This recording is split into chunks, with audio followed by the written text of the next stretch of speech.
आया था। मैं मंडी का विरोध करने गया था 18 तारीख को कर्मचारियों द्वारा मुझे जालसाजी का फर्जी मुकदमा दर्ज कराया गया। उनके द्वारा कहा गया था कि मंजू अग्रवाल ने काला बगल में कर लो मारपीट की। परंतु मैंने लाइव चलाया था, मंडी के संबंध में लाइव चलाया था। वहां पर कहीं भी उस लाइव में कहीं पे भी नहीं दिखेगा मंजू अग्रवाल ने किसी प्रकार की अभद्रता की। और मंजू अग्रवाल ने अभद्रता की हो तो मैं कहता हूं मैं अपना जुर्म कबूल करता हूं, मुझे ऐसा दिखा तो दीजिए प्रसारण। वहां पर व्यापारी लोग भी कह रहे हैं कि हमने कोई भी ऐसा कुछ भी नहीं किया है, परंतु फिर भी यहाँ पे फर्जी मुकदमा दर्ज कर दिया गया। अनुविभागीय हमें शंका है कि अनुविभागीय के निर्देशों पर किया गया। नंबर 2 में 19 तारीख को कलेक्टर बंगला में एक व्यापारी लोग अपना आवेदन देने गए थे फर्जी मुकदमा के संबंध में।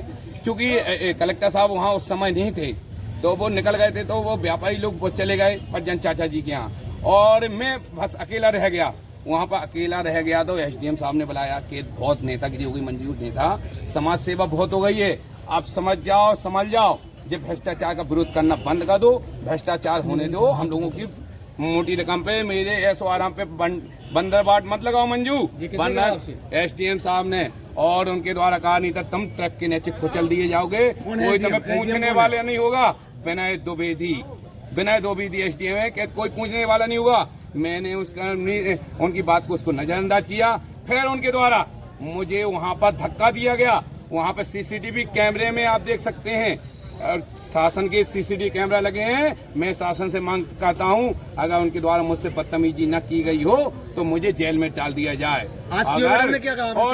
अगर मैं उनके संगे अगर तनकसी भी बदतमीजी का था तो शासकीय कर्मचारी अधिकारी पर जानलेवा हमला का भी मुकदमा दर्ज हो जाता। परंतु आम आदमी के लिए कानून है, संविधान का पालन करेंगे।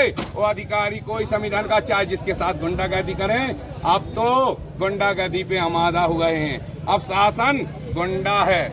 आप बताइए प्रशासन जो है गुंडा बन गई है, वो मुझ पे तो मेरी आवाज को दबाने का प्रयास कर रही है। मंजू अग्रवाल बोल रहे हैं, समाज सेवी है कि मंजू अग्रवाल की आवाज नहीं दबा सकते हैं। मंजू अग्रवाल की आखिरी सांसी मंजू अग्रवाल की आवाज को दबा सकती है। और मैं पज्जन चाचा के यहाँ गया था, मुझे सुनने में आया था कि पज्जन चाचा मंजू अग्रवाल को कहना बहुत अच्छा फर्जी मुकदमा दर्ज हुआ। मुझे विश्वास नहीं हुआ तो मैंने उनका अपने आप में मन रखने के लिए मैं पज्जन चाचा के यहाँ गया उसी दिन। तब पज्जन चाचा कहते हैं मंजू यहाँ से गेट आउट। मंजू समझ गया भ्रष्टाचार में पज्जन चाचा का भी हाथ है। लेकिन मंजू अग्रवाल आपको आमंत्रित करता है मंजू अग्रवाल के घर पे आना। मंजू अग्रवाल साथ सम्मानित बैठाएगा, दुश्मन भी मंजू अग्रवाल के घर आएगा उसको सम्मान से बैठाएगा। मंजू अग्रवाल के यहाँ वोट मांगने भी आना चाचा जी। मंजू अग्रवाल आपको सम्मान देगा, चाय पिलाएगा। मंजू अग्रवाल एसी में रहने वाला नहीं है। मंजू अग्रवाल ऊंची गाड़ियों में घूमने वाला नहीं है। मंजू अग्रवाल जनता की गरीब की आवाज है।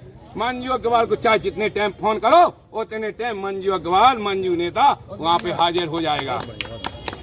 पज्जन चाचा और प्रशासन की मिली भगत है मेरे ऊपर फर्जी मुकदमा क्योंकि मैंने सुना था अगर मैंने फर्जी मुकदमा नहीं, मेरी भी गुहार, मैं भी समाज सेवा हूँ, मैं कहाँ से राजनेता हूँ। आपने पेपर में भी पढ़ा होगा, मीडिया में भी देखा होगा, पज्जन चाचा ने कहा व्यापारी की FIR हो गई है, मंजू नेता पे नहीं कहा फर्जी FIR दर्ज हो गई है।